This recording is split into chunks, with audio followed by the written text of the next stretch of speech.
श्री ओम नमः सिद्धिभ्यः एष सुरासुरमणुसिन्धवन्दितं धोदगादिकं मलं प्रणमामि वड्ढमानं तीर्थं धम्मस्कातारं शेषे पुण्यतीर्थैः ससौ असिद्धे विशुद्धसा भावे समणे अणानदंस चरित तव वीर्यायारि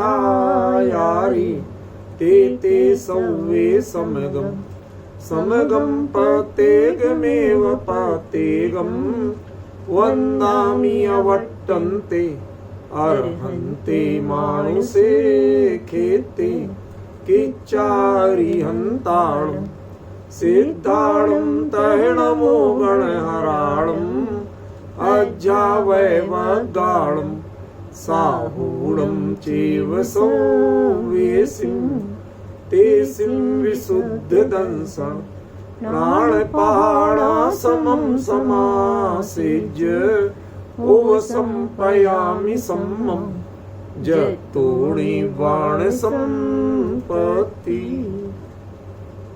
प्रवचन सार परमागम ज्ञान तत्व प्रज्ञापन महाधिकार गाथा 12 पृष्ठ 19। असुहोदयेण यादा पुनरो तिरियो भवीयणेरय्यो दुःख सहस्ये हि सदा अभिद्युदो भवदीयचन्तम्। पिछली गाथा की चर्चा कल जितनी हुई उसको पूर्ण मान रहा हूं, मात्र 2 मिनट में दोहराऊंगा ताकि लिंक जुड़ सके। बाकी उसको पुनः इसलिए नहीं कर रहा हूं कि वो बहुत भावना प्रधान चर्चा है और यदि उससे छेड़ूंगा तो फिर 1 घंटा लग जाएगा, फिर ये शुरू नहीं कर पाऊंगा मैं। तो कल जो भी रहा पर चर्चा पूरी कर दी थी, मैंने क्लियर कर दिया था कि एक तो धर्म से परिणत आत्मा है, ठीक है ना, वो निर्वाण के सुख को प्राप्त करता है। एक शुभ से परिणत आत्मा है, वो परिणत नहीं है बल्कि शुभ के उपयुक्त जो आत्मा है वो स्वर्ग के सुख को प्राप्त करता है।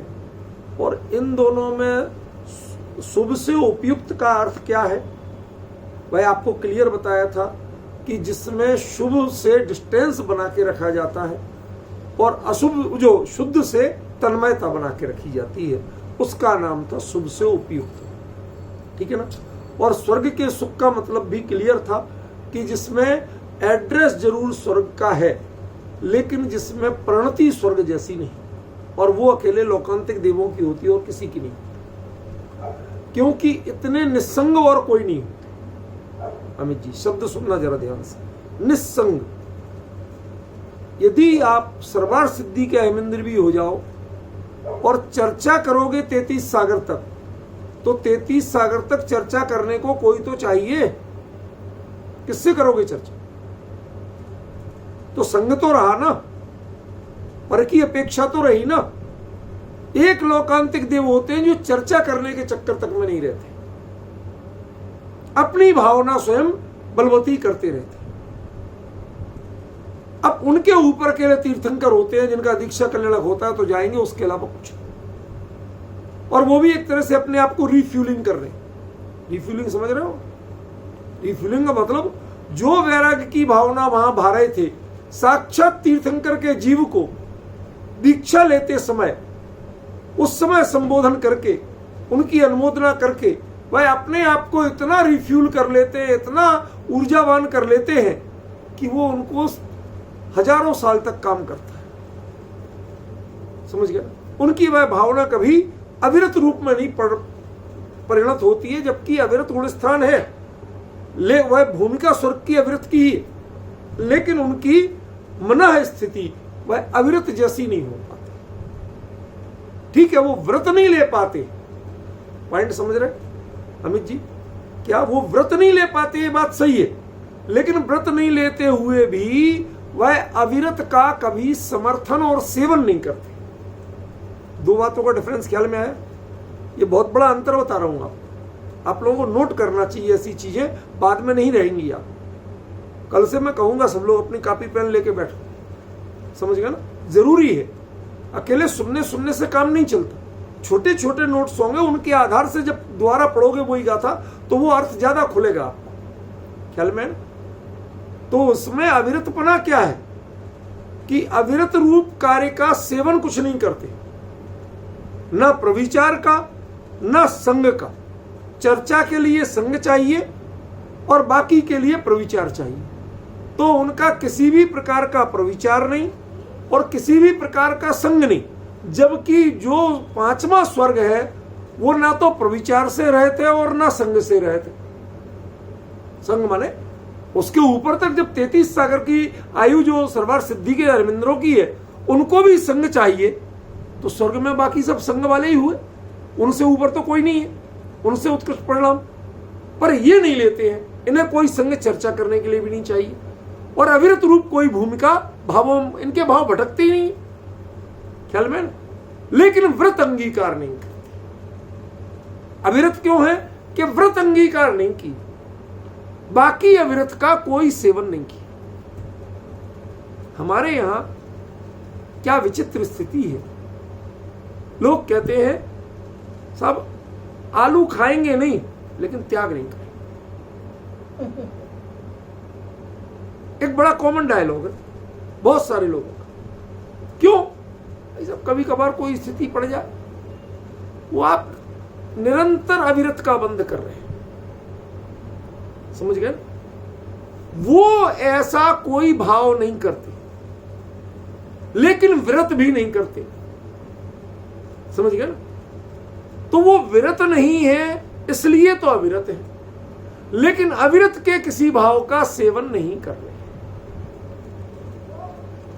किसी का समर्थन नहीं कर रहे, किसी की अपेक्षा तक नहीं है, किसी का विकल्प तक नहीं है।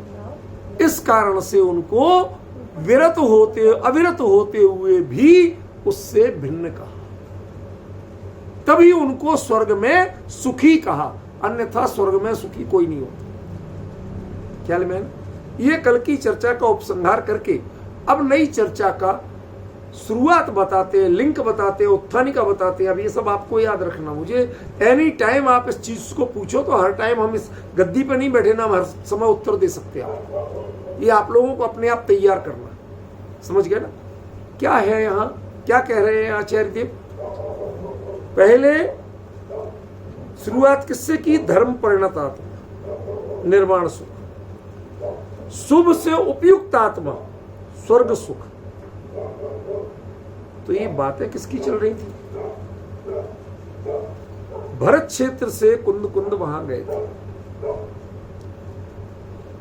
तो उन्होंने ऐसे ही पूछा कि भगवान आपने हमारा तो बता दिया जो कुछ भी है, अब यहां बहुत सारे जैन निर्ग्रंथ दीक्षाधारी घूम रहे हैं और जितने मुंडे मुंडे मतर भिन्ना, जितने मुंह उतनी बातें। कोई एक चीज का समर्थन कर रहे, कोई दूसरी चीज का समर्थन कर रहे, हर एक की परिणति भिन्न भिन्न है। वस्त्र से लेके, डंडे से लेके, पात्र से लेके, पता नहीं कितनी कितनी चीजें चलने लगी। आज आप कल्पना कर सकते हैं भाई साहब क्या क्या चल रहा है। मुनिराज आहार दान सिर्फ ले सकते, उस आहार को अपने कर पात्र में ग्रहण करते समय तो छू सकते हैं, अन्यथा टच नहीं कर सकते, छू नहीं सकते। वो ऐसे करने के लिए, उठा के दिखाने के लिए भी नहीं छू सकते। क्यों? वो गृहस्थियों का काम है, उसे रांधना, बनाना, सेकना, तलना, जो कुछ करना, ये सारा काम गृहस्थों का है। सामग्री लाना करना तुम्हारी चीज ही नहीं, तो पराई वस्तु को छुओगे कैसे? जो विधि पूर्वक दे रहे हैं कर पात्र में, अंजलि में, उस समय जो ले लिया सो ले लिया, और उस समय भी हाथ नीचे करके ले रहे, समझ गए? देने में हाथ ऊपर होता है, उसमें स्वामित्व भाव आता है। मेरे पास भाई साहब वीडियो मौजूद है जिनमें आज के एक संघ वाले जो कुंद कुंद के ध्रुव विरोधी हैं, उस संघ वाले आके मजाक करते हुए एक महाराज हार ले रहे हैं, दूसरे का चलो चलो मैं भी देता हूं महाराज, आज मेरे हाथ से ले लो। मतलब आज जिसकी कोई लिमिट नहीं रह गई, रेहड़ी रिक्शा में चलना, अस्पतालों में इलाज कराना, ड्रिपें लगवाना, नाक से भोजन जाना, क्या क्या नहीं हो रहा है, कौन कौन से अशुद्ध उपचार नहीं करा रहे हैं, किन किन अशुद्ध पदार्थों का सेवन, परिग्रह का सेवन नहीं कर रहे हैं। मैं सबकी नहीं कह रहा हूं, पर आज इतने वेरिएशन हो गए हैं कि आप गिनती नहीं कर सकते। एक कुछ कर रहा है, एक कुछ कर रहा है, एक कुछ कर रहा। जब आप छूट लेना शुरू करते हैं तो लिमिट नहीं रह जाती। कुंद कुंद का युग भी वही युग था जब पूर्ण परिग्रह से परिग्रह की छूट शुरू हो रही थी। श्वेतांबरों ने पहले वस्त्र का परिग्रह किया, उसके साथ साथ छूटें शुरू हो गई। कोई कुछ कर रहा, कोई कुछ कर रहा, सबके अपने अपने आमनाएं बन रहे। आज श्वेतांबरों में इतने आमनाएं क्यों? अभी एक कोई टीवी चैनल वालों का फोन आया मेरे पास।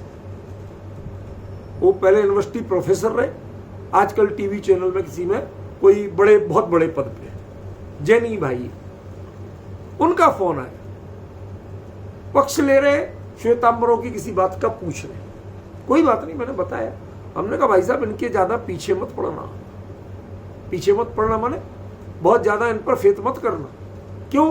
हमने कहा इन लोगों का खुद ही का ठिकाना नहीं है, इनकी बातों का इन्हीं में ठिकाना नहीं है। जो मंदिर मार्गी 45 आगम मानते थे, थानक वासियों में 37 रह गए, 13 पंथियों में 32 रह गए। भाई जब पहले 45 आगम लिखे गए थे, बन गए थे, तो उसमें से तुमने 8 त्यागे क्यों, 7 त्यागे क्यों? हमें तो ये बताओ। तुम्ही ने अपने को अप्रमाण कह दिया। सच बताइए, आगम अप्रमाण हुए थे कि तुम्हारी चर्या अप्रमाण हुई थी? आप बिगड़े थे तो आपने जिनमें कठोर नियम की बात कही उनको आपने अप्रमाण कहना शुरू कर दिया। आज समाज में लोग कहते हैं अरे साहब फना को मत बुलाओ, अरे वो बिल्कुल खरी बात कहते, सत्य कहते।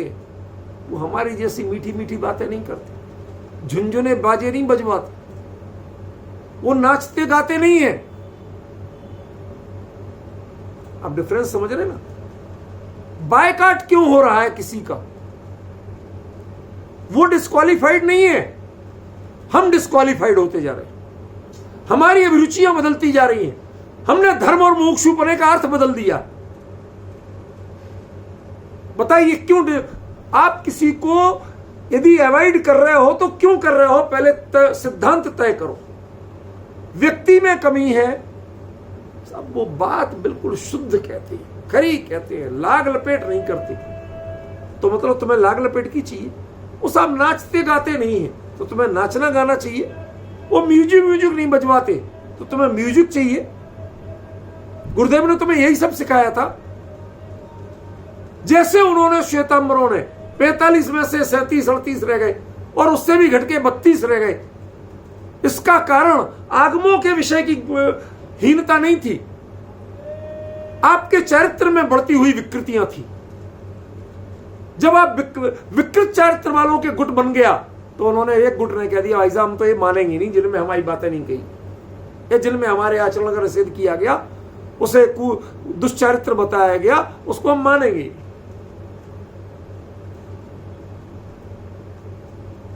कोई चोर ने आज तक थाने के बगल में घर लिया? वो तो कहेगा जितनी दूर ले उतना अच्छा। सत्य से जो दूरी बनाएगा कौन होगा वो? मुझे शब्द देने की जरूरत नहीं है, आप में विवेक है। मैंने उनको समझाया जब पूरा फोन पे 1 घंटे, मैं बाहर था जबकि बात है, 1 घंटे लगे रहे पीछे। रात के समय। मैंने कहा यार भाई साहब अब क्यों इतने? कहते भाई साहब मुझे बताओ, मुझे अपने टीवी चैनल पे इन चीजों को बताना है, मैं फिर गलत बता दूंगा। मैंने कहा चलो बता देते। सत्य समझिए पहले। आज तक हम क्या कहते हैं? जो चोर होता है वो कानून को अप्रामाणिक कहता है। ध्यान रखना ये शब्द, अपराधी कानून को अप्रामाणिक कहता है। इतनी कठोर धाराएं नहीं बनाना चाहिए। तुझे चोरी नहीं करना चाहिए, तुझे अपराध नहीं करना चाहिए, नहीं, धाराएं कुछ ज्यादा कठोर हैं। समझ गए? मुख्यमंत्री, प्रधानमंत्री, फला मंत्री, ढिमका मंत्री, ये ज्यादा कठोर हैं। कभी अपने आचरण की समीक्षा की कि तुम अपराधी क्यों हो? तुम विकृत आचरण क्यों करते हो? यदि सही आचरण करो तो कौन विरोधी है? कोई आपके लिए अलग से कानून की धारा बनाई, आपका नाम लिखा उस पर, अपराध के लिए धारा बनती है। तुम अपराध नहीं करो तो तुम पे धारा लागू कैसे होगी? समझ गए? कोई गलत तरीके से करे वो भी अपराधी। हम उसका पक्ष नहीं ले रहे। मैं राजनीतिक बात नहीं कर रहा, मैं सैद्धांतिक बात कर रहा हूं। लोग कहते हैं चोरों के लिए उजाला बुरा लगता है, उन्हें कृष्ण पक्ष बहुत अच्छा लगता है। इसीलिए लोग कहते हैं शुक्ल पक्ष वाले और कृष्ण पक्ष वाले। विद्वानों का शुक्ल पक्ष कहा जाता है और चोरों का कृष्ण पक्ष कहा जाता है। आपको पता नहीं होगा, मैं सच्ची बात बताता हूं। विद्वानों का शुक्ल पक्ष और चोरों का कृष्ण पक्ष। वो एक ब्राह्मण ने जनेऊ धारण किया, सही घटना है नाटक की, जनेऊ धारण किया। अब उसे वो चोरों के ग्रोह में शामिल हो गया, चोरों की संगति में।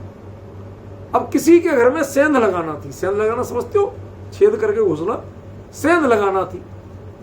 तो लोग वास्तुशास्त्र का भी फायदा लेते थे, चोर बड़े विशेषज्ञ होते थे। उन्हें पता कि पहले मकान बनते थे वास्तु के हिसाब से, हर चीज की जगह तय होगी। तो वो सही कमरे तक पहुंच गया, मास्टर बेडरूम तक, भैया दक्षिण पश्चिम में यही होगा। अब वो पहुंच गया। अब यहां सेंध कहां लगाऊं? कहीं ऐसा तो नहीं हो कि यहां हम लगाएं और वहां मोटी अलमारी रखी हो, बक्सा रखा हो, घुस ही नहीं पाए। तो वो सब अंदाज करते थे कि देखो यहां पर पलंग होगा, पलंग से उतरेगा तो आदमी को जगह चाहिए, पैर कहां रखेगा? भाई पलंग के तो तीनों साइड जगह चाहिए। तो इसका मतलब यहां पलंग है तो इसका मतलब इतनी इतनी 2-2 फीट जगह तो खाली होगी। अब वो 2 फीट जगह नापना थी उसे, इंची टेप लिए नहीं था। कौन चोर था? तो चोर, लेकिन जन्मजात ब्राह्मण था, जनेऊ भी लगाए हुए थे, धारण किए हुए। इन लोगों क्या यज्ञोपवीतधारी माने बड़ा ब्राह्मण माना जाता। अब वो कहता धारण तो कर लिया था बचपन में यज्ञोपवीत, लेकिन यज्ञोपवीत की मर्यादा कुछ पालता नहीं था। तो वो क्या करता है? दूसरा कहता क्यों रे फीता लाया? कहते वो तो नहीं लाया। कहते हमारा जनेऊ किस दिन काम आएगा? वो कहता कि हम जैसे चोर ब्राह्मणों के लिए जनेऊ का इससे बढ़िया उपयोग और क्या हो सकता। आप शब्द सुनिए भाई साहब, बिल्कुल जो कहते हो शब्द बता रहा हूं। क्या हम जैसे जनेऊ चोर ब्राह्मणों के लिए, मैं ब्राह्मणों को चोर नहीं कह रहा हूं, ऐसा चोर जो जन्म से ब्राह्मण था उसकी बात कर रहा हूं। नहीं तो आजकल अर्थ के अनर्थ बहुत होते। क्या हम जैसे चोर ब्राह्मणों के लिए जनेऊ का इससे बढ़िया उपयोग क्या हो सकता है कि सेंध लगाने के काम। ऐसे जिनके लिए शास्त्र भी शस्त्र का काम करते हैं,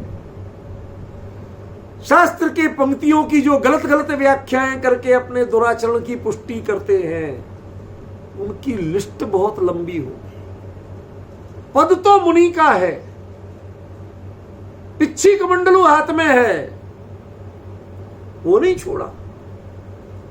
समझ में आया? केस लॉन्च भी होते हैं, भले ही चाहे प्रतीकात्मक थोड़े बहुत करते हो, बाकी तो आजकल ट्रिमर वगैरह बहुत कुछ आ गए, रेजर बहुत कुछ आ गए। नहीं तो यदि रेजर यूज नहीं करोगे तो फ्रेंच कट तो बनने से रही आपकी। समझ रहे हो? संकेत की बात है ये सब जो विकृतियां आई थी, इन विकृतियों का मतलब क्या है मुझे ये बताओ। समाज तो तुम्हें पिच्छी कमंडलू देख देख के पूज रही है, दिगंबर मुद्रा देख देख के पूज रही है, लेकिन उसके बाद की विकृतियों का अंबार जो लगा हुआ है, एक गृहस्थ यदि देश छोड़ के जाए तो भी जितना परिग्रह नहीं होगा। आज बहुत सारे, सबकी नहीं कह रहा हूं, बहुत सारे साधु जब यदि विहार करते हैं तो उससे ज्यादा परिग्रह उनके साथ चल रहा है। बहुत दुख पूर्वक ये बात कर रहा हूं, किसी पर कटाक्ष नहीं कर रहा हूं, ये वस्तु स्थिति है और इसका हमें बहुत दुख है। क्या एक साधु का एक नगर से दूसरे नगर में विहार होने में इतना परिग्रह साथ चलता है, किसी की एक गाड़ी, किसी की 2 गाड़ी, किसी की 3 गाड़ी। आप कहीं जाते हो तो नौकर चाकर घर में हो तो उनको साथ ले लेके नहीं जाते हो, इतने अरबपति नहीं हो कि आपके नौकर चाकर की टीम भी साथ चले। लेकिन ये अरबपतियों से कम नहीं है, क्योंकि इनके भैया दीदियों की टीम साथ में चलती है। नाम धर्मात्मा का होता है लेकिन काम वर्कर्स का होता है, ड्यूटीज होती है बाकायदा। एक की ड्यूटी बनी कि सामान का हिसाब किताब देखना, एक की ड्यूटी बनी तुम अगले जगह जाके आहार का हिसाब किताब देखना, तीसरे की तुम एडवांस पहुंचो पहले गाड़ी से, वहां देखो रुकने की व्यवस्था सही है कि नहीं, एसी वेसी लगे हैं कि नहीं, है अटैच टॉयलेट है कि नहीं। ये सब बातें बड़ा दुख होता है शब्द बोलते हुए, लेकिन आज की ये विडंबनापूर्ण वस्तु स्थिति है। अब कहने को खड़े होके हाथ में आहार ले रहे और पिच्छी कमंडलू हाथ में है। क्या कहा? शब्द सुन रहे हो? 2 चीजें हैं, एक तो दिगंबर मुद्रा में खड़े होके आहार ले लेते हो और दूसरे हाथ में पिच्छी कमंडलू हैं। इन 2 के अलावा जो जो विडंबनाएं संभव हैं सब हो रही, इन 2 के नाम से पूज रहे हो। लोग मुनिराज मान रहे, ठीक है ना? अरे भाई एक बात सोचो तो सही, ये क्या है? क्या है ये? शास्त्र जी है ना। यदि इससे कोई, स्वप्न में मैं नहीं बोल रहा हूं ना कह रहा हूं, शब्द बोले जा रहे हैं, कोई इससे मच्छर मक्खी मारने का काम कर ले, शस्त्र का काम कर ले, तो भाई साहब ये हाथ में शास्त्र कहलाएगा क्या? ये शास्त्र कलंकित नहीं होगा क्या? ये सजीव नहीं है, ये पुण्य पाप नहीं समझता, लेकिन कहा जाएगा तो ये भी मानेगा मेरे कौन से पाप का उदय है जो ऐसे नालायक के हाथ में पड़ा, जो शास्त्र को शास्त्र का कार्य नहीं लेके उससे शस्त्र का कार्य लेता। समझ रहे? मैं अशुभोदयन का अर्थ बताने के लिए सारी भूमिका बता रहा हूं, पहले समझ लेना। यहां अशुभ उदय का मतलब क्या? अशुभ का असली उदय वो है, वो उदय मात्र है, उसमें युक्तता नहीं। आप स्वयं में जुड़े नहीं है, भावलिंग जिनके नहीं है, जिनके लिए ये क्रियाएं भी कई बार बोझ लगती हैं जब तो आप उसमें वेरिएशन करते हैं। कोई कुछ मानता है, कोई कुछ मानता है, कोई इतनी करता है, कोई इतनी करता है। सबके सिंहासनों की पहचाने हैं। अरे राजाओं के सिंहासन सुने थे, साधुओं के तो पाटे सुने थे, और आज पाटे नहीं मिलते हैं भाई साहब। जो पाटे पे बैठते हैं वो तो दीनहीन माने जाते हैं। वो तो जी महाराज जी, हुक्म महाराज जी, इसके लायक होते हैं। क्या विडंबना है! जो अपरिग्रहता, निष्प्रहता जो साधु जीवन में सर्वोच्च मानी जाती थी, अमित जी भाई साहब, वो आज साधु जीवन में लोअरनेस, निकृष्टता, हल्केपन की प्रतीक हो गई है। भाई साहब नए नए नवोड़े हैं, अभी आता धरता कुछ नहीं, इसलिए अकेले पार्टी पर बैठे। क्या विडंबना है। बाकी के अलग अलग इतनी इतनी डिजाइन है, इतनी इतनी स्टाइलें, उनके ऐसे ऐसे सिंहासन, उनकी ऊंचाइयां नीचाइयां, क्या विडंबना हो गई है भैया। इनसे पहचाने हो रही है आपकी, इनसे आप बड़े साधु माने जाते हैं। क्यों? कमंडलू पर सोने जैसा रंग पेंट पे पोत दिया तो आचार्य जी का हो गया, चांदी का पेंट पोत दिया तो उपाध्याय जी का हो गया, और काला रंग पोताया तो भैया बाकी महाराज जी का। स्टेटस सिंबल, संयम का उपकरण स्टेटस सिंबल बन रहा है। पिच्छी की साइज और कलर स्टेटस सिंबल बन रहे हैं। ये सब जो विडंबनाएं हैं, पिच्छी लेके भी पिच्छी लेना नहीं आया, पिच्छी का अर्थ नहीं आया। कमंडलू लेके भी कमंडलू का अर्थ नहीं आया आपको। जब ऐसी विडंबना होती है तो कुंद कुंद कहते हैं, भगवान की वाणी में आया, असुहोदयेन यादा। ये आत्मा अशुभ कर्म के उदय से प्रेरित है। पिच्छी कमंडलू भले ही हाथ में है, मुनि दीक्षा ली हुई है, केस लोन चादी भी कर लेता है, पैदल भी चल लेता है, लेकिन किसी चीज की गरिमा और मर्यादा को जानता ही नहीं है। हर एक चीज में एक्सक्यूज मी, सॉरी, इनके बिना एक कार्य नहीं होता इसके जीवन। किसी में परफेक्शन नहीं है, किसी में गर्व से नहीं कह सकता कि हाँ ये मैंने किया। जो ही बताते हैं तो ही सॉरी साहब, सॉरी साहब, सॉरी साहब। जिसके स्थूल बाह्य आचरण में, स्थूल धर्म की जानकारी में, स्थूल विवेक में बिना सॉरी के काम नहीं चलता है, और ज्यादा हो जाए तो ये हरियाणा वाले ये बड़े चतुर होते हैं। कल्चर के नाम पे यहाँ सिर्फ एग्रीकल्चर है, तुरंत कहते तय के है गया, माने यदि हमने इतनी गड़बड़ी कर दी, हाँ की क्या उखाड़ लेगा। ये शैली चल रही है, क्या उखाड़ लेगा, पूछ पाड़ लेगा मेरी, ये शैली चल रही है। ये संस्कार हो गए हैं। यदि गलती बताई जाए तो उसमें तेके है गया, क्या हो गया, इतनी गलती कर दी, इतना अपराध कर दिया, इतना प्रग्रह ली तो क्या हो गया।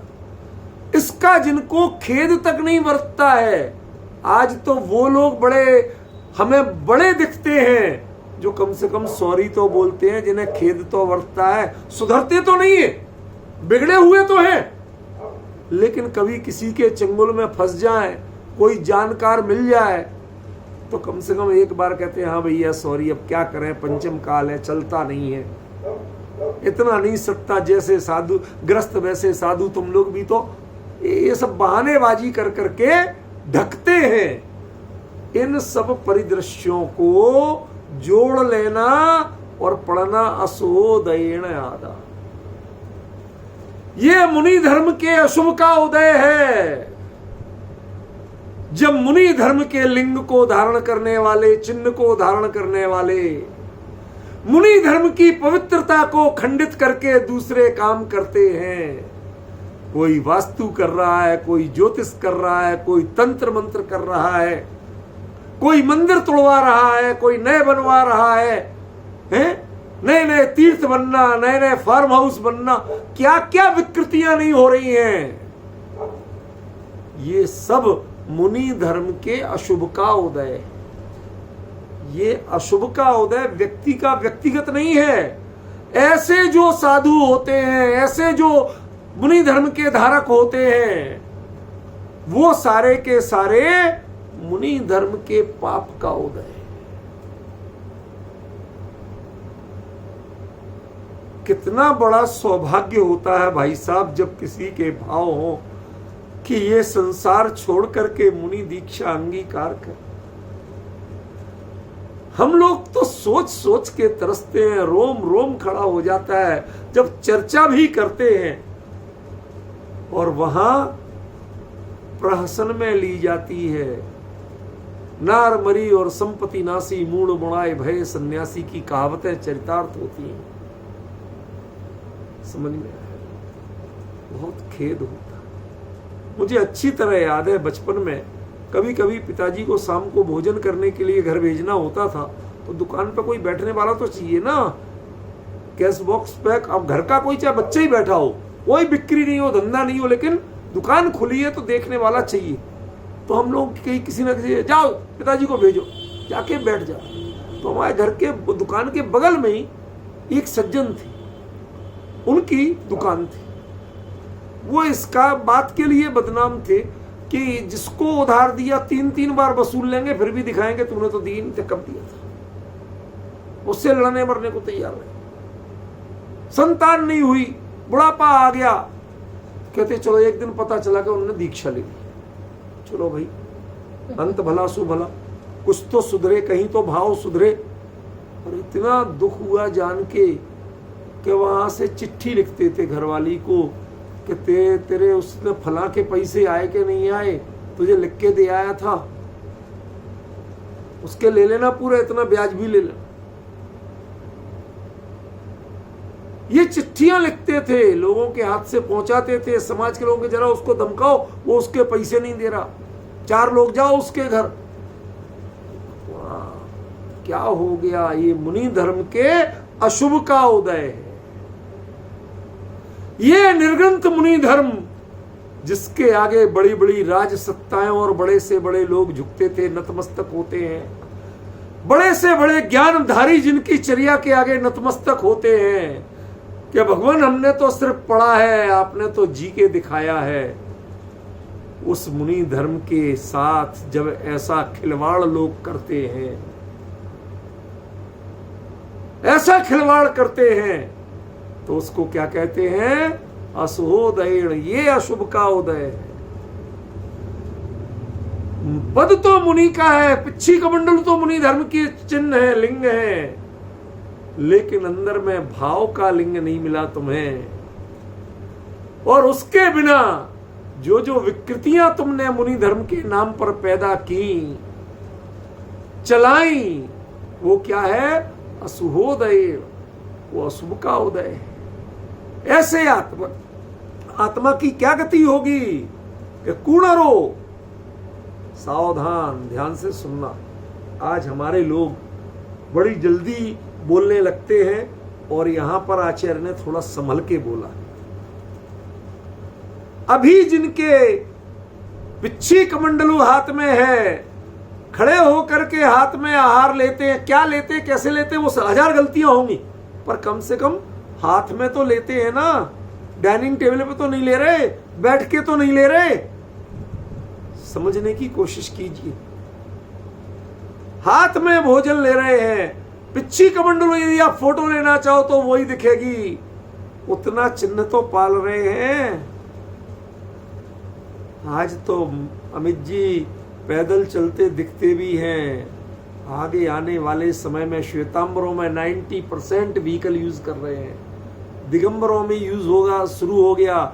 एक गए, इंदौर के पास एक जगह बनी हुई है, वहां तक गए, अपने गुरु से आचार्य पद लेके बाकायदा रिक्शे में गए, रिक्शे में एक कदम पे, और अपने आप को आचार्य कह रहे हैं, और यहीं दिल्ली के पास अपना फार्म हाउस बनवाया हुआ और ठाठ से रहे।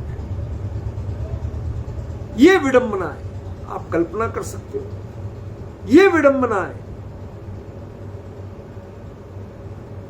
जब मुनि धर्म अंगीकार करके भी जिन्होंने उसकी अंतरंग गरिमा का पालन नहीं किया और बहिरंग गरिमा भी दोष लगाए, अंतरंग गरिमा तो प्रकट ही नहीं हुई, और इसी कारण बहिरंग गरिमा में भी जिन्होंने दोष लगाए, माने खरे खर तो कहें तो वो द्रव्यलिंगी ही नहीं है, भावलिंगी तो है ही नहीं, द्रव्यलिंगी भी नहीं है। द्रव्यलिंगी के बाह्य आचरण में कोई दोष नहीं होता है, पूरा शास्त्र प्रमाण होता है। चाहे वो सोच सोच के करे, खींच तान के करे, लेकिन करता तो है। समझ में आया कि नहीं? करता तो है ना, इनका तो द्रव्यलिंग का ही ठिकाना नहीं है। द्रव्यलिंग के नाम पर दो एक चीजें दिखती हैं, नग्न दिखते हैं दिगंबर, हाथ में भोजन करते दिखते हैं, और साथ में चलते तो पिच्छी कमंडल होते हैं। बस इसके आगे का ठिकाना नहीं बचा। उसे कहा कि मुनि धर्म के अशुभ का उदय, चलता फिरता अशुभ का उदय दिख रहा है। जो मुनि धर्म त्रिलोक पूज्य था, इंद्र के जिनके लिए चमर डोलते थे, जिनके चरणों में इंद्र नमस्कार करते थे, वंदन करते थे, जिनका दर्शन, जिनका पदार्पण, वह अपने आप में पूरे क्षेत्र के लिए सौभाग्य का उदय था। आप पढ़िए प्रथमान योग के ग्रंथ, जब वनमाली आके कहता है महाराज आज धन्य है, सुबह में उठा, मौसम तो जो था वही था, लेकिन सारे ऋतुओं के फल पेड़ों पे लगे हुए थे, सारे ऋतुओं के फूल खिले हुए थे एक साथ। गर्मियों में गर्मियों के देखे, सर्दियों में सर्दियों के देखे, बरसात में बरसात के देखे, पर यहां तो मौसम एक है, लेकिन सारे फल फूल में दंग रह गया। मैंने तो ऐसा कुछ खाद पानी डाला ही नहीं था। जंगल में कौन खाद पानी डाल सकता है? एक क्यारी में तो कोई भी डाल सकता है, एक बगीची में तो कोई भी डाल सकता है। मैं तो खाली देखभाल करता हूं। मैं चौंका, देखा तो अंदर जाके एक शिला पर मुनिराज विराजमान थे, जिनका आगमन, जिनका पदार्पण सारी प्रकृति को प्रफुल्लित कर दे, है सुकाल ला दे, अकाल में भी सुकाल ला दे। ऐसा जिनका पदार्पण होता है, हमने तो ऐसा सुना, लेकिन आज ऐसे हो गए कि जिनका पदार्पण होते ही समाज में दो फाड़ हो जाए, लड़ाई झगड़े हो जाए, तू मैं होने लगे, कहते हुए बहुत दुख होता है भैया, बहुत दुख होता है, पर यथार्थ है। घर घर देखा जा रहा है, हर गांव गली में ये होने लगा है। उसके कारण खेद पूर्वक कहना पड़ता है, अस्वोदयेन आदा। लेकिन आचार्य कुंद यहां सावधानी से बात करते हैं, सावधान। वो भले ही मुनि धर्म के अशुभ के प्रतीक हों, अशुभोदय के प्रतीक हों, लेकिन ये सीधे सीधे नरक में जाने वाले कुड़रो। आखिर इन पिच्छी कमंडल की भी तो कुछ मर्यादा है, वो कर्म भी तो डरते हैं। जैसे आज के एक बड़े से बड़े अपराधी जब मिनिस्टर बन जाते हैं, कहीं स्टेट के होम मिनिस्टर बन जाते हैं, सारे पुलिस वालों को सैल्यूट मारना पड़ता है। जो उनके वारंट लिए घूमते थे, उन्हें भी सैल्यूट मारना पड़ता है। जानते हैं अपराधी है, एक ना एक दिन जेल जाएगा, चक्की पीसेगा, उसके बावजूद क्या करे साहब, अभी सुरक्षा मिली हुई है, मंत्री पद मिला हुआ है, सैल्यूट करना मेरी मजबूरी है। कर्म भी वो मन में गाली देता है, कहता नंबरी बदमाश आदमी, लेकिन जी सर ऐसे भी करता है। तो वो कर्म भी क्या करे बेचारा, वो प्रोटोकॉल का पालन करता है। अगले भाव में कुनर होगे। कुनर माने जिनवाणी सुनने को नहीं मिलेगी, निर्ग्रंथ मुद्रा अंगीकार करने को नहीं मिलेगी। अरे निर्ग्रंथ मुनिवरों के दर्शन और प्रवचन भी नहीं मिलेंगे, साक्षात केवली के दर्शन और प्रवचन तो बहुत दूर की बात है। जहां छने पानी का विवेक नहीं होगा, जहां रात्रि भोजन के त्याग का विचार नहीं होगा, जहां पर जितना विकृत आचरण हो वो सारा शान होगा। आपको याद है समय सार के कर्ता कर्म अधिकार का पहला कलश, एको दूरा त्यजति मदिराम ब्राह्मणत्वाभिमाना अन्य शूद्रा स्वयं स्नाति नित्यम तयैव। अभी जी इतना माथा मत सिकोड़िए, संस्कृत है मैं समझाऊंगा। घबराइए मत। सुना हुआ है, सरल है। एको दूरा त्यजति मदिराम, एक दूर से ही दूर दूर ब्राह्मण, मैं ब्राह्मण हूं, चोटीधारी तिलकधारी जनेऊ पहने हूं, क्या ले आया तू? एको दूरा त्यजति मदिराम ब्राह्मणत्वाभिमान, अन्य शूद्रा, उसी का सगा भाई लेकिन पला दूसरे घर में, अन्य शूद्रा स्वयं है मिति, मैं तो स्वयं शूद्र हूं। हमारे यहाँ तो स्नाति नित्य, हमारे यहाँ तो नहाए भी तो भी कोई दोष नहीं, शान मानी जाएगी। अरे साहब, उनके यहाँ तो नहाने में भी बोतल खुल जाती है। क्या विडंबना है, क्या विडंबना है। ये कुनरो, कुनर माने जितनी विकृतियां हैं, जितना धर्म विरुद्ध आचरण है, वो उनके कुलों में शान माना जाता है, उनके घरों में शान माना जाता है, उनके जीवन में शान माना जाता है। कह लूं आप नाराज तो नहीं हो गए अमित जी? सही घटना, शादी के पहले की घटना है। सन 83 में भिंड 10 लक्षण में गया था, 10 दिन चला। अब मेरी तो आदत शुरू से ऐसी, अपने भावपूर्वक बोलता हूं, ज्यादा किसी के देखा दाखी या नकल करके वो रटा रटाया हिंसा का प्रोफेशन तो अपना है नहीं कि जो टेप जैसा बज गया। तो हमेशा जब भी जो बोलता था वो भावपूर्वक चिंतन से कुछ ना कुछ अपना मौलिक। तो वहां पर 10 दिन रुक के 11वें दिन में तो चला आया दिल्ली, आ गया यहां। अब उसके बाद में प्रकाश दादा मैनपुरी वाले और जतीश भाई, ये दोनों पहुंचे भिंड। होगा जतीश भाई का अपना कोई काम धंधा, तो दादा को लेके पहुंच गए। अब दादा का फोन आया वहां से लैंडलाइन पे। अब दादा की तो शैली है अपनी, कहते अबे नालायक ये क्या कर गया? क्या हो गया भाई? हो सकता है कोई शब्द निकल गया हो, भूल चूक हुई हो तो बताओ, माफी मांग लूंगा, मुझे क्या। सारा कवाड़ा कर गया तू, बताओ ना दादा क्या कवाड़ा कर गया? कहते ऐसे ऐसे लोग जो सुबह बोतल का ढक्कन खोल के कुल्ला करते थे, वो प्रक्षाल पूजन कर रहे हैं, और उनके माँ बाप शर्मिंदा है, वो शिकायत कर रहे हैं। क्या अभी तक तो हम लड़के को टोकते थे, अब लड़का हमें टोकता है कि पापा कभी प्रक्षाल भी कर लिया करो। अभी तक हम उसे कहते थे भले आदमी कभी मंदिर चले जाया करो, अब वो हमसे कहता है पापा कभी प्रक्षाली कर लिया करो। आप डिफरेंस समझ रहे क्या कहना चाहे? तो हमारे जैन कुलों में ये बातें आ गई हैं कि बाकायदा ढक्कन खोल के कुल्ला हो। छना पानी क्या होता है जानते नहीं, प्रक्षाल का समय क्या होता है जानते नहीं है।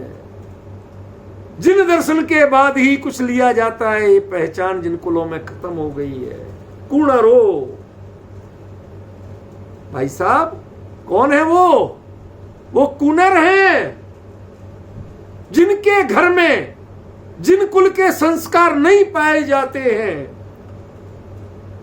रात्रि भोजन निशाचरों के संस्कार पाए जाते हैं, अभक्ष भक्षण के संस्कार पाए जाते हैं। और इनके प्रति सबसे बड़ी बात, ये कोई कमी होना ये बड़ी उतनी अपराध नहीं है, सबसे बड़ी बात इन पर उन्हें गर्व महसूस। आजकल कई कुल हैं जिनमें स्टेटस सिंबल है ड्रिंक। आप विश्वास नहीं करेंगे, वो पूछते हैं भाई साहब कभी थोड़ी बहुत ड्रिंक चलती है कि नहीं? नहीं, अरे भाई साहब तो आप हमारे लायक नहीं। अमित जी सच्ची घटना बता रहा हूं आपको, आप हमारे लायक नहीं है। आपका स्टेटस अलग है, आप थोड़े बिलो स्टैंडर्ड के लोग हैं, आपके ड्रिंक नहीं चलती। फिर पार्टी वार्टी क्या होती होगी आपकी? आप समझ रहे हो? ये शब्द कुणरो, ये कुमनुष्य है। कुल क्या है ये महत्वपूर्ण नहीं है, लेकिन जिनके जीवन में संस्कार और सदाचार का आदर नहीं है, ये है विडंबना। आज तुमने मुनि धर्म जैसा उत्कृष्ट धर्म अंगीकार करके ये तिरस्कार किया उसका तुम उसके अशुभ के उदय बन गए, पाप कर्म का उदय बन के तुम प्रतिफलित हो रहे हो। ध्यान रखना, अगले भाव में जे मनुष्य तो तुम हो जाओगे, मनुष्य तो तुम हो जाओगे, लेकिन ये ध्यान रखना ऐसी परिस्थितियां मिलेंगी, ऐसी मानसिकता मिलेगी कि कभी इन संस्कारों और सदाचारों का सम्मान नहीं कर पाओ। जैसे कोई देशद्रोहियों का, आतंकवादियों का समर्थन करे तो आपके मन में कितना आक्रोश भरता है उसके प्रति। क्यों भाई साहब, भरता है कि नहीं? ये आतंकवादियों का समर्थन करता है। सगा बाप कहता है कि मेरे अपने मां ने, मेरी पद्मा कहती है कि मैं इसे अपना दूध नहीं बख्शूंगी, अभी जेल ले जाओ इसको, मैं शकल नहीं देखना चाहती इसकी, फांसी चढ़ाओ तो अभी शकल नहीं दिखाना मुझे, तुम ही इसका संस्कार कर देना, घर मत लाना। क्यों? क्योंकि इसने अपने देश से द्रोह किया। देशद्रोही जैसा अपराधी है, धर्मद्रोही भी उतना ही बड़ा अपराधी है। संस्कार का द्रोही उतना ही बड़ा अपराधी है। जो भले ही जैन कुल में जन्म लें या किसी कुल में जन्म लें, लेकिन जिनके यहां संस्कार का सम्मान नहीं है। भाई साहब कभी सोचो क्या स्थितियां होंगी। सोचना भाई साहब, सोचना अपने बच्चे के यहां पानी पी पाओगे कि नहीं पी पाओगे, सोचना जरा। आपकी बहू छानना जानती होगी कि नहीं जानती होगी, सोचना जरा। ये समय आ रहा है आपके सामने, आप उस पीढ़ी के प्रतिनिधि हो कि आपको वो चीजें देखने को मिलेंगी जो आपने कभी सोची नहीं। आपके जीवन के संस्कार क्या हैं और नई पीढ़ी के संस्कार हम बच्चों को साधन दे रहे हैं, संस्कार नहीं दे रहे। वो कहेंगे पापा यहां तो ऐसे ही चलता है, पापा फालतू टोका टोकी मत किया करो, नहीं चुपचाप रह सकते हो तो जाओ। आप अपने पिता को कभी स्वप्न में नहीं सोच सके होगे, वो बातें प्रतिदिन सुनना पड़ेंगी। इसे कहते कुणरो, कुमनुष्य। साहित्य में पढ़ा था, साहित्य संगीत कला विहीना, साक्षात पशु पुच्छ विषाणहीना। जिसमें साहित्य नहीं, संगीत नहीं, कला नहीं, यहां कहते हैं जिसमें संस्कार नहीं, सदाचार नहीं, विनय नहीं, साक्षात पशु पुच्छ विषाणहीना। हाथ पैर तो मनुष्यों जैसे हैं, लेकिन संस्कार पशुओं से भी गए भी थे। मैथिली शरणगुप्त लिखते हैं, पतित जनों पर जन करते हैं बहुधा पशुता का आरोप, किंतु पशु भी क्या करते हैं निज निसर्ग नियमों का लोप। मानवता को मैं स्वत्व की जननी भी कह सकता हूं, किंतु पतित को पशु कहना मैं कभी नहीं सह सकता। जिसने धर्म के, सदाचार के संस्कार छोड़े, जिसने बड़ों की विनय छोड़ी, उसे पशु भी कहना वो नागवार था, उन्हें स्वीकार नहीं था। हो सकता है चेहरा बहुत सुंदर हो, आंखें बहुत बड़ी बड़ी हो, कलर एकदम फेयर हो, कद काठी बहुत आइडियल हो, लेकिन माफ करना, इन सब से आप सुनर नहीं बन जाओगे।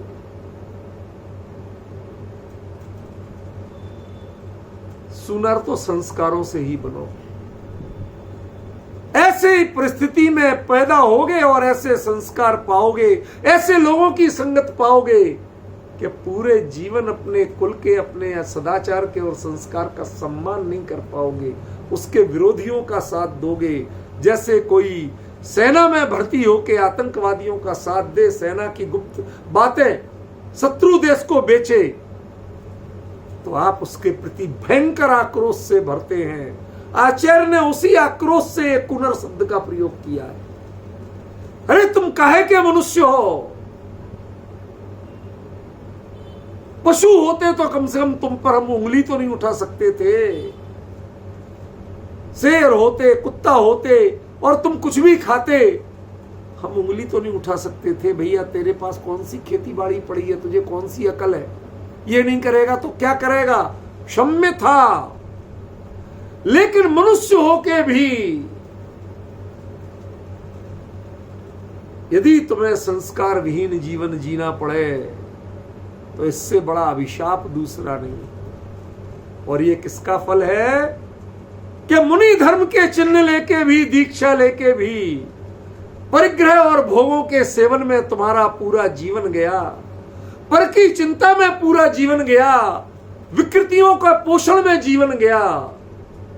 कहते तुम अशुभ के उदय बने थे मुनि धर्म के, और तुम अशुभ के उदय बने थे तो तुम्हें ऐसा अशुभ का उदय आया कि पहले तुम कूनर होगे, निरंतर छल करोगे, उस छल का परिणाम होगा कि त्रियंच बनो, भवीय होकर। ये क्रम दिया है, ये क्रम उल्टा सीधा नहीं है, पहले नारकी नहीं है। त्रियो भवीय रहियो, भवीय होकर, संबंध कृदंत का रूप। ऐसे फिर तुम अगले भाव में गारंटी से त्रियंच बनोगे, और उसमें तीव्र हिंसा वाले परिणामों वाले त्रियंच बन के 24 घंटे हिंसा का भाव करते हुए अंत में कहां जाओगे, णे रहियो, नारकी बनोगे, जहां पूरा जीवन मार काट। किसका दुष्परिणाम है ये? मुनि धर्म अंगीकार करके मुनि धर्म के संस्कारों का सम्मान नहीं किया, परिग्रह का सम्मान नहीं किया, अपने स्वरूप के वैराग्य का सम्मान नहीं किया, इंद्रिय भोगों में आसक्ति का अनादर नहीं किया, उसको दुत्कारा नहीं, उसे हटाया नहीं, उससे मन को नहीं बचाया। तुम्हें परिग्रह में शान दिखी, सिंहासन में शान दिखी, कमंडल के पेंट में शान दिखी, पिच्छी के कलर में शान दिखी। आजकल एक नया फैशन चला, सफेद पिच्छी हो जाए तो हम बड़े आदमी, समझ गया, सफेद पिच्छी हो जाए तो बड़े आदमी, वाह हम बड़े आचार्य। क्या विकृति फैली हुई है। आपको पता है जैसे मनुष्य भी कुछ कुछ होते ना, कि जो बाल से लेके खाल तक सारे के सारे एकदम गोरे होते, अल्ट्रा वाइट, टिलोपाल के धुले जैसे, वो बीमारी है, वो कोई मनुष्य जीवन की शान नहीं। ऐसे ही मोर को भी जब ये बीमारी लगती है ना, तब सफेद पंख होते हैं उसके, समझ गए। और उसी पे अपनी शान बता रहे, विकृति को संस्कृति बता रहे। ऐसी ऐसी विकृतियां जिनके जीवन में आई हों, उनको कहते हैं आप मुनि धर्म के अशुभ का उदय है। चलते फिरते मुनि धर्म के कलंक हो आप, और इसके कारण तुम्हें क्या होगा, कुणरो, अगले भाव में तुम कुमनुष्य होगे। ये पिच्छी कमंडलों की शान इतनी तो रहेगी कि तुम्हारे लिए जैसे किसी विधायक हो, एमपी हो, तो उसे जेल भी हो जाए तो थोड़ी बहुत सुविधा वाली मिलती है, होती कि नहीं। ऐसे ही तुम्हें कुमनुष्य भी होगे, लेकिन होगे तो मनुष्य ना, थोड़ी बहुत तो इज्जत रहेगी। लेकिन जो ही ये विधायक पने का या मंत्री, उसके एमपी पने का काल, सांसद का काल समाप्त होगा, तुम आम आदमी बनोगे, त्रियंचों जैसी तुम भी कैद बा मशक्कत। भाई साहब शब्द तो सुना है ना, कैद बा मशक्कत, पूरी मजदूरी कर करके। अभी जो पुलिस वाला तुम्हें डंडे नहीं चला पाता, वो तुम्हें डंडे मार के काम करवाएगा, समझ गए। और अंतिम गति क्या होगी, रे रहियो, तुम घिसट घिसट के मौत मांगोगे और मौत नहीं मिलेगी, समझ गए। नरक का इससे विकृत रूप और क्या होगा। नरक में होता क्या है, वेदनाएं, फिर भी वेदनाएं हैं, बहुत सह लेते हैं, लेकिन मौत मांगने की नौबत तो नहीं होती। वहां प्रतिक्षण मौत मांगते हैं, इससे छुटकारा मिले, कहीं भेज दो, कुछ कर दो। क्यों, मेरु समान लोहे गल जाए, ऐसी शीत उष्णता थाए, तिल तिल करें देह के खंड, असुर बिड़ावे दुष्ट प्रचंड। क्यों? सिंधु नीर ते प्यास न जाए, तो पण एक न बूंद लहाए। तीन लोक को नाज जू खाए, तो पण एक न कणा लहाए। ये सब विषमति, ये कैसी विसंगतियां हैं? ये बताती हैं कि ये सब तुम्हें भोगना पड़ेगा। और यहां यदि मनुष्य होके आपकी स्थिति, आपकी मानसिकता ऐसी हो जाए कि इससे तो मौत भली, तो माफ करना भाई साहब, आप यही नरक भोग रहे हो और नरक जाने की जरूरत क्या है? ऐसे परिणाम होते हैं तो नरक से अधिक वेदना नहीं है, क्योंकि वहां भी वेदना के बाद यही मांगते हो और यहां भी यही मांगते हो। फ्रेंड्स, समझ रहे हो कितनी गहरी बात कह रहे हैं आचार्य देव। असोदयेण आदा पुनरो त्रियो भवियणे रहियो। ये कौन है व्यक्ति?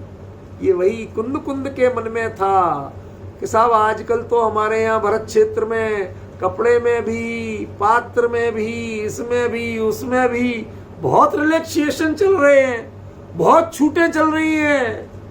भगवान ने कहा कुंद कुंद, वो मुनि धर्म के अशुभ का उदय है। जो मुनि धर्म की पवित्रता और मर्यादा और संयम और तप का सम्मान नहीं कर रहे हैं, वो मुनि धर्म के अशुभ का उदय है। भगवान, इनका क्या होगा? कुणरो, पहले तो एक को मनुष्य बनेंगे, कहने को मनुष्य देह होगी, लेकिन संस्कार गधे कुत्तों से भी निकृष्ट होंगे। समझ गए? त्रियो, उसके बाद में त्रियंच। एक एक इंद्री की क्षीणता हो रही है,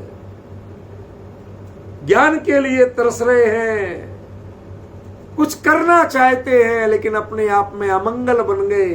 आपको याद है, नेवला, सिंह, सुअर और बंदर झाड़ियों में छुप के आहारदान देख के अपने आप को उन्नत भले ही बना लिए हों, लेकिन सामने आ जाते तो अंतराय थे। क्या आप अपने आप में अमंगल बनोगे?